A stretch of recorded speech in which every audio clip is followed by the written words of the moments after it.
நாளை சனிக்கிழமைங்க. சங்கடங்கள் தீர்க்கக்கூடிய சனிக்கிழமை. இந்த சனிக்கிழமை விரதம் இருந்து ஆஞ்சநேயரை வழிபட்டால் சனி தோஷம் நிவர்த்தியாகும் அப்படின்னு சொல்லப்படுது.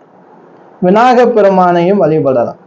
காலையில 6 மணிக்கு முன்னாடி எழுந்து குளிச்சதுக்கு பிறகு வீட்டுல விளக்கேற்றி வச்சு உங்களுடைய குலதெய்வத்தை வேண்டின பிறகு மாலை சனிக்கிழமை மாலை 6 மணிலேருந்து 8 மணிக்குள்ளாக விநாயகப் பெருமானுக்கு கோவில்கள் இருக்கும், அந்த கோவிலில் விநாயகப் பெருமானுக்கு கண்டிப்பா இருப்பார். அவருக்கு ஒரு 2 விளக்கு தேங்காய் எண்ணெயில விளக்கேற்று.